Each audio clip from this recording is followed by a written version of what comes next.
स्वागत है आपका प्राइम टीवी में और मैं हूं आपके साथ स्वप्निल यादव। वक्त हो चला है उत्तर प्रदेश की बड़ी खबरों का, तो रुक करते हैं यूपी की पहली खबर की ओर। मथुरा में शाही ईदगाह मस्जिद के विवादित परिसर का कोर्ट कमिश्नर सर्वे का रास्ता साफ हो गया है और इस मामले में आज फिर इलाहाबाद हाई कोर्ट में दोपहर 2 बजे कमीशन सर्वे का स्वरूप तय होगा। इस दौरान दोनों पक्षों के वकील कोर्ट परिसर में मौजूद रहेंगे। बता दें कि 14 दिसंबर को इलाहाबाद हाई कोर्ट ने मथुरा में श्री कृष्ण जन्मभूमि मंदिर से सटे शाही ईदगाह परिसर के कोर्ट कमिश्नर सर्वे को मंजूरी दी थी। साथ ही कोर्ट ने शाही ईदगाह परिसर के सर्वे के लिए अदालत की निगरानी में एक एडवोकेट कमिश्नर की नियुक्ति की मांग स्वीकार कर ली थी। जहां हिंदू पक्ष के वकील विष्णु जैन ने बताया था कि कोर्ट ने शाही ईदगाह परिसर के सर्वे को मंजूरी दे दी है और ये मामला सुप्रीम कोर्ट भी पहुंचा। वहीं मुस्लिम पक्ष की याचिका को सुप्रीम कोर्ट ने खारिज कर दिया था और इलाहाबाद हाई कोर्ट के फैसले को बरकरार रखा था। आज इलाहाबाद हाई कोर्ट यह तय करेगा कि सर्वे कब से होगा, कितने लोग इसमें शामिल होंगे।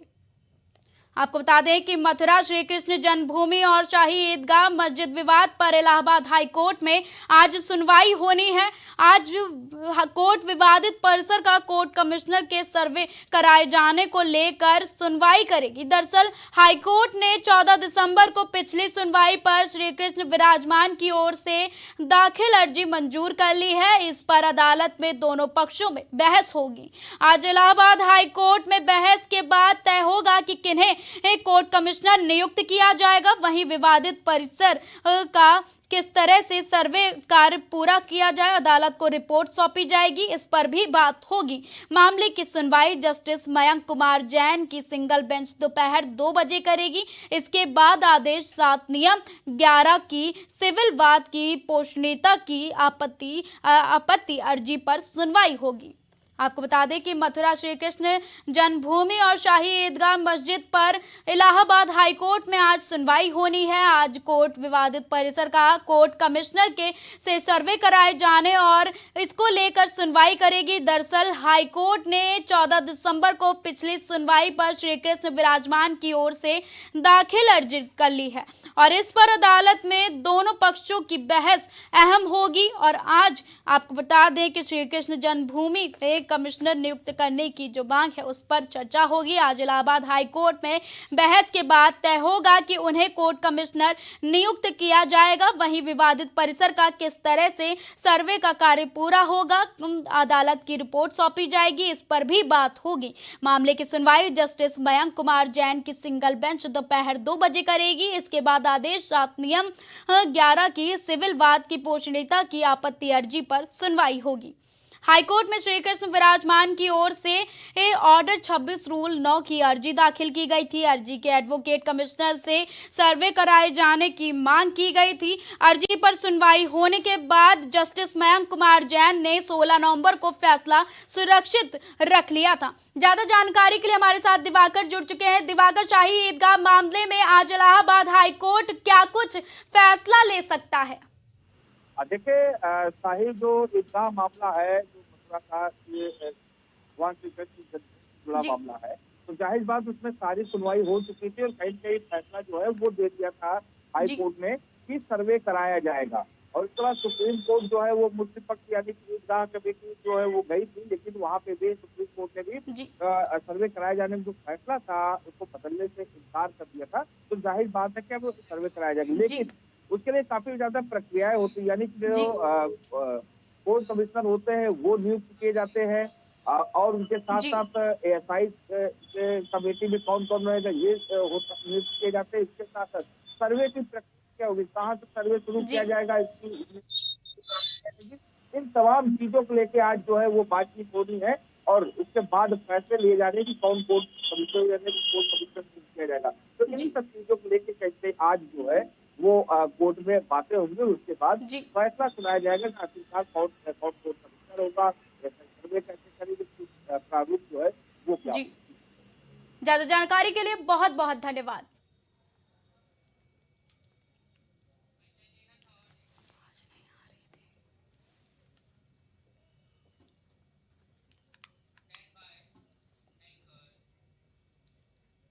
लोकसभा चुनाव 2024 को लेकर बसपा भी सक्रिय हो चुकी है, जहां बीएसपी प्रमुख मायावती ने अपने भतीजे आकाश आनंद को बीते दिनों में अपना उत्तराधिकारी बनाया। उत्तराधिकारी बनते और बीएसपी के युवा चेहरे के रूप में उतरे आकाश आनंद अब साल 2024 को लेकर रणनीति तैयार करने में लगे हुए हैं। मिली जानकारी के मुताबिक लोकसभा चुनाव में बीएसपी पार्टी नया प्रयोग करने जा रही है। आकाश आनंद, सतीश चंद्र मिश्रा चुनाव लड़ सकते हैं। उपयुक्त सीटों की तलाश को लेकर चर्चा की जा रही है। आकाश आनंद के लिए बिजनौर सीट पर विचार किया गया है। बता दें कि इसी सीट से मायावती पहली बार लोकसभा पहुंची थी और इसी सीट पर दलित मुस्लिम वोटरों की संख्या अधिक है। इसके अलावा सतीश मिश्रा के लिए अकबरपुर सीट पर विचार चल रहा है। विश्वनाथ पाल के लिए अयोध्या अंबेडकर नगर सीट पर मंथन जारी है। एक देश एक चुनाव पर विचार करने के लिए पूर्व राष्ट्रपति रामनाथ कोविंद के नेतृत्व में गठित उच्च स्तरीय समिति की आज बैठक होगी। बैठक में अब तक हुई प्रगति की समीक्षा की जाएगी, साथ ही राजनीतिक दलों की प्रक्रिया पर भी विचार किया जाएगा। आपको बता दें कि पूर्व राष्ट्रपति रामनाथ कोविंद की अध्यक्षता में आज शाम 4:30 बजे दिल्ली स्थित जोधपुर हाउस में बैठक होगी।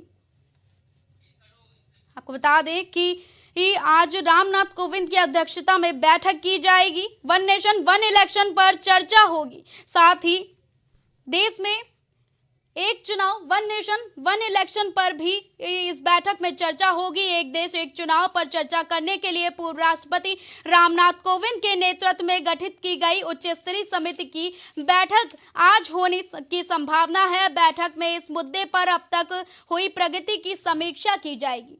इसके साथ ही राजनीतिक दलों की प्रतिक्रियाओं पर भी चर्चा की जाएगी। सूत्रों के मुताबिक कहा गया है कि इस अनौपचारिक बैठक के लिए हालांकि लिखित एजेंडा जारी नहीं किया गया है। संभावना है कि इसमें राजनीतिक दलों से मिली प्रतिक्रियाओं पर मंथन किया जा सकता है। दरअसल कमेटी ने अपनी पहली बैठक में राजनीतिक दलों की राय जानने का फैसला किया था, जिसके लिए समिति ने दलों को पत्र लिखकर उनके विचार मांगे थे। साथ ही आपसी सहमति से एक तारीख पर बातचीत की पेशकश की थी। बाद में कमेटी ने पार्टी को उनकी प्रतिक्रिया जानने के लिए एक रिमाइंडर लेटर भी भेजा था। राजनीतिक दलों को अगले 3 महीनों में अपने विचार लिखित तौर पर भेजने का विकल्प भी दिया गया है। समिति ने 6 राष्ट्रीय पार्टियों, 33 राज्य पार्टियों और 7 पंजीकृत गैर मान्यता प्राप्त पार्टियों को पत्र भेजकर एक राष्ट्र एक चुनाव पर उनके सुझाव आमंत्रित किए थे। समिति ने एक साथ चुनाव कराने पर विधि आयोग का विचार भी सुना था। इस मुद्दे पर दोबारा विधि आयोग को बुलाया जा सकता है। इससे पहले लॉ कमीशन ने अक्टूबर में पूर्व राष्ट्रपति रामनाथ कोविंद के नेतृत्व वाले पैनल के साथ वन नेशन वन इलेक्शन पर चर्चा की थी। इस दौरान आयोग के अध्यक्ष न्यायमूर्ति ऋतुराज अवस्थी ने कुछ सदस्यों के साथ एक चुनाव कराने के रोड मैप की चर्चा की थी। लॉ कमीशन के अध्यक्ष जस्टिस ऋतुराज अवस्थी ने देश के एक राष्ट्र एक चुनाव की संभावनाओं पर विचार के लिए पूर्व राष्ट्रपति कोविंद की अध्यक्षता में गठित उच्च स्तरीय समिति के सामने आगे की रणनीति पर एक विस्तृत प्रस्तुति दी थी। समिति ने यह जानने के लिए विधि आयोग को आमंत्रित किया था। ज्यादा जानकारी के लिए हमारे साथ सलाहकार संवाददाता संजय राजन जुड़ चुके हैं। तो सर, क्या कुछ वन नेशन वन इलेक्शन पर रामनाथ कोविंद आज बैठक करने वाले हैं, क्या कुछ चर्चाएं होंगी इस बैठक में? देखिए, सबने 2 सितंबर 2023 को 8 सदस्यीय वन नेशन वन इलेक्शन समिति का गठन किया था भारत सरकार ने, जिसमें पूर्व राष्ट्रपति रामनाथ कोविंद को इसका अध्यक्ष बनाया गया था, जबकि केंद्रीय गृह मंत्री अमित शाह, गुलाम नबी आजाद और कांग्रेस के सुधीर रंजन चौधरी 8 लोगों को इसका सदस्य बनाया गया था। जाहिर सी बात है, इस कमेटी के गठन के बाद से ही कांग्रेस ने ये कहा था कि इसका भी कोई आवश्यकता नहीं।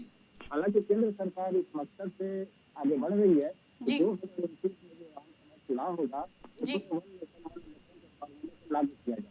जांच को लेकर लगातार पूर्व राष्ट्रपति रामनाथ कोविंद अलग अलग सियासी दलों से अलग अलग राज्यों में जाकर के मुलाकात कर रहे हैं। आज ये माना जा रहा है कि 4:30 बजे जो बैठक होगी उसमें अब तक क्या कुछ कमेटी का कार्य रहा है, क्या कुछ आगे बढ़ पाई है, इससे पूरी समीक्षा की जाएगी। तो ड्राफ्ट को जल्द से जल्द तैयार कर केंद्र सरकार इस मकसद से इस कमेटी पर एक तमाम बनाई हुई है।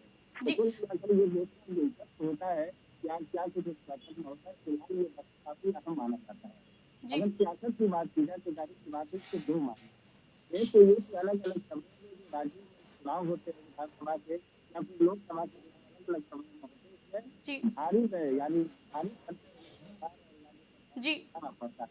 तो इस खर्च पर लगाम लगाने के लिए सवाल इसको देखा जा सकता है। जी हालांकि आजादी के बाद से शुरुआती कई सालों में ये फॉर्मूला लागू था, लेकिन बाद में जिस तरह के हालात बने जब से ये जी कहा जा सकता है कि गठबंधन की राजनीति शुरू हुई, अलग अलग राज्यों में 5 साल का कार्यकाल पूरा नहीं किया और जी वहाँ बीच में ही चुनाव कराना पड़ा, जिससे ये व्यवस्था पूरी तरह से छिन्न भिन्न हो गई। एक बार फिर ये कवायद चल रही है कि ये व्यवस्था लागू की जाती है भारतीय लोकतंत्र में, तो जाहिर सी बात है लोगों को भी परेशानी में उठाना पड़ेगा जी और सरकार शासन स्तर पर या चुनाव आयोग को भी एक बड़ी राहत मिलेगी कि एक साथ पूरे देश में सारे विधानसभाओं, राज्यसभाओं, लोकसभाओं सबसे सदस्य चुन लिए जाएंगे, तो जिससे ये जो अतिरिक्त खर्च पड़ता है सरकार पर, उस पर लगाम लगेगी। जी लेकिन अभी ये इनिशियल स्टेज है, ये तीसरी बैठक आज होने जा रही है।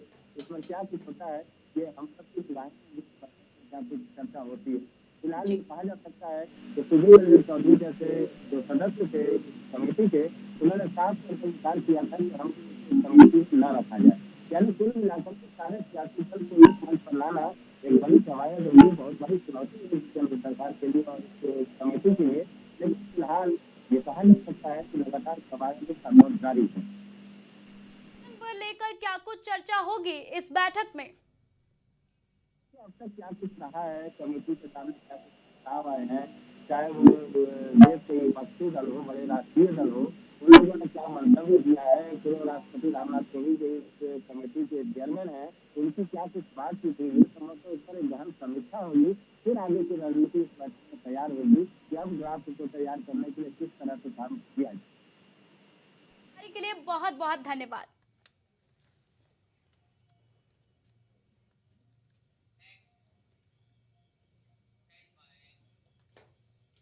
लोकसभा चुनाव की तैयारी भाजपा ने शुरू कर दी है। इस बार 2019 के लोकसभा चुनाव से भी बेहतर परिणाम आए, इसलिए लोकसभा के दावेदारों का रिव्यू बीजेपी नेताओं ने अभी से शुरू कर दिया है। राजनीतिक सूत्रों से मिली जानकारी के मुताबिक 2024 लोकसभा चुनाव में बीजेपी यूपी में 15 सांसदों के टिकट काटने की तैयारी में है। इनकी जगह योगी कैबिनेट के मंत्रियों को टिकट मिल सकता है। बता दें कि सत्यदेव पचौरी, हेमा मालिनी और पीलीभीत के सांसद वरुण गांधी का टिकट कट सकता है। इनके अलावा दिनेश लाल यादव के टिकट पर भी संकट के बादल मंडरा रहे हैं।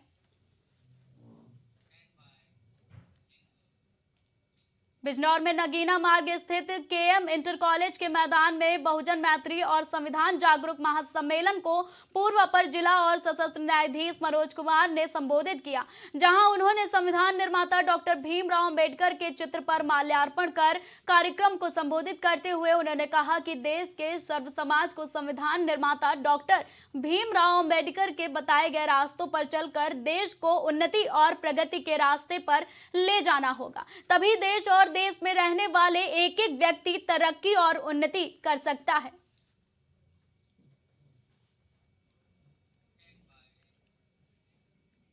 हमीरपुर में जिला मुख्यालय के राट तिराहे पर सड़क दुर्घटनाओं में कमी लाने के लिए परिवहन विभाग ने अभियान चलाया, जिसमें कोहरे के कारण होने वाली दुर्घटनाओं को रोकने के लिए वाहनों में लगे रिफ्लेक्टर टेप चेक किए गए। साथ ही चेकिंग के दौरान वाहनों के खनिज प्रपत्र, हाई सिक्योरिटी नंबर प्लेट सहित अन्य प्रपत्रों की जांच की गई। बताया जा रहा है कि सड़क सुरक्षा पखवाड़े के तहत अभियान चलाया गया और 15 दिसंबर से 31 दिसंबर तक परिवहन विभाग के विशेष अभियान चलाया गया है। आज हम लोग सड़क सुरक्षा पखवाड़ा के अंतर्गत रिफ्लेक्टिव टेप, जैसा कि आप समझ रहे हैं कि इस समय जाड़े में बिना रिफ्लेक्टिव टेप के पीछे से गाड़ियों का एक्सीडेंट हो जाता है, बड़े वाहनों से टकरा जाती हैं, तो इसका आज हम लोग अभियान चलाकर चेकिंग कर रहे हैं। और उसके साथ ही साथ overload, high security registration plate जो मिट्टी आदि लगा के स्मज प्लेट का प्रयोग करके चालान से बचने का प्रयास करते हैं, ऐसे वाहनों को टारगेट करके हम लोग चालान कर रहे हैं। चंदौली में विकसित भारत संकल्प यात्रा के तहत ग्राम सभा बरहोली में संकल्प विकसित भारत कार्यक्रम का आयोजन किया गया और कार्यक्रम के मुख्य अतिथि भारत सरकार के कैबिनेट मंत्री और सांसद महेंद्र नाथ पांडे रहे। वहीं मुख्य अतिथि कैबिनेट मंत्री और सांसद डॉक्टर महेंद्र नाथ पांडे ने कहा कि विकसित भारत संकल्प यात्रा को जन जन तक पहुंचाने के लिए मन, वचन और कर्म से प्रधानमंत्री प्रयत्नशील हैं और प्रधानमंत्री भारत को विकसित राष्ट्र बनाने के लिए लगातार विकास कार्य कर रहे हैं। एटा में जैथरा विकास खंड की ग्राम पंचायत गढ़ी रोशन की कुकराया रतनपुर गांव में एक गौशाला में करीब 115 गौवंश रहते हैं और इस हाईटेक गौशाला में गायों के रखरखाव के लिए हीटर, बड़ी मात्रा में बल्ब, गौवंशों को नहाने के लिए एक अलग तालाब, साथ ही खाने के लिए अजोला घास और सीसीटीवी कैमरे लगे हुए हैं। वहीं आधा दर्जन से अधिक सोलर लाइटों से रात के समय गौशाला का परिसर सफेद दुधिया रोशनी से नहाता हुआ दिखाई देता है। ग्राम प्रधान प्रतिनिधि राजीव का कहना है कि गौ माता की सेवा करना हमारे लिए सौभाग्य है। ग्राम पंचायत गढ़ी रोशन कुकरा रतनपुर भी ये अस्थायी गौशाला आश्रय स्थल है। यहाँ पे भूसा, हरा चारा और दाना सारी व्यवस्था उपलब्ध हैं। अपने यहाँ 3 केयर टेकर हैं। अभी मौजूदा हालत में गैया करीब 115 करीब हैं और यहाँ आसपास लोग और छोड़े जाते हैं तो बढ़ती रहती हैं। और पानी की अच्छी व्यवस्था है, समर लगी हुई है। हमने अंदर तिरपाल वगैरह चारों तरफ से लगा रखी है। उसके बाद 4 हीटर लगा रखे हैं, 35-40 बल्ब लगा रखे हैं कि गायों को सर्दी न लगे। गौशाला अस्थायी गौशाला का निर्माण हुआ है और वो प्रधान और सचिव का भी काफ़ी योगदान रहा और वहाँ पर इसमें 125 गाय हैं निराश्रित और चारे के लिए भी वहाँ नेपियर घास का बरेली से मंगा कर लगवाया गया है। और अजोला पिट अभी यहाँ पर नहीं लगे थे, अजोला पिट भी 4-5 हैं जो कि एक काई होती है और आपने देखा होगा पीछे घास है। और हमने 12-13 फीट जो है बर्मी कंपोस्ट भी बनवा दिया है जिससे कि गौशाला का स्वावलंबन हो सके।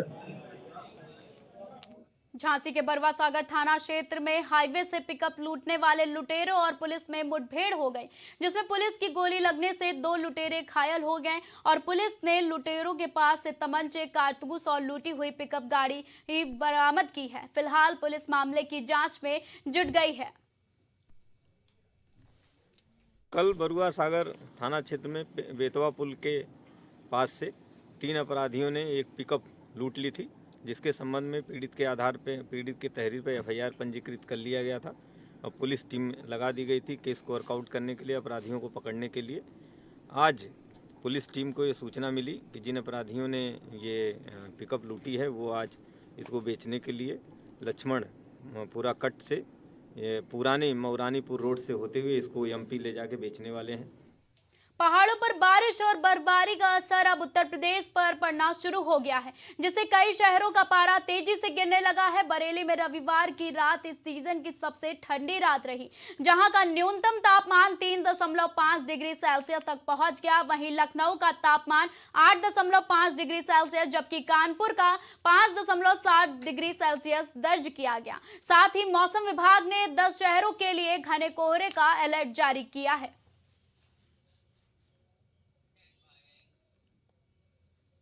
बांदा में अतरा थाना के भुजवनपुरवा में खेत पर बनी नाली को लेकर 2 पक्षों में विवाद हो गया, जिसमें गोली चलने से चाचा और भतीजे घायल हो गए, जिन्हें इलाज के लिए सामुदायिक स्वास्थ्य केंद्र में भर्ती कराया गया, जहां डॉक्टरों ने प्राथमिक उपचार के बाद जिला अस्पताल रेफर कर दिया। वहीं सूचना पर पहुंची पुलिस आरोपी की तलाश में जुट गई है।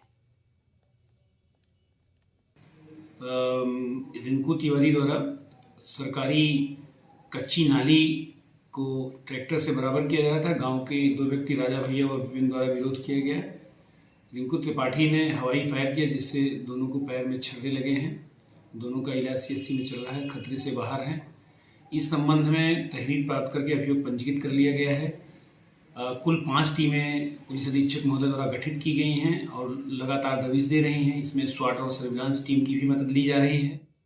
बांदा शहर कोतवाली अंतर्गत मवई बुजुर्ग के अटारीदार घर में संदिग्ध परिस्थितियों में आग लग गई, जिसमें आग से करीब 50,000 से ज्यादा का नुकसान बताया जा रहा है। वहीं पड़ोसी का भी कच्चा मकान आग की चपेट में आया और आग लगते ही मकान के मालिक ने फायर ब्रिगेड को सूचना दी, जिसके बाद सूचना पर पहुंची फायर ब्रिगेड ने आग पर काबू पाया। खबरों का सिलसिला लगातार जारी रहेगा। देश और दुनिया की तमाम बड़ी और अहम खबरों के लिए आप देखते रहें प्राइम टीवी।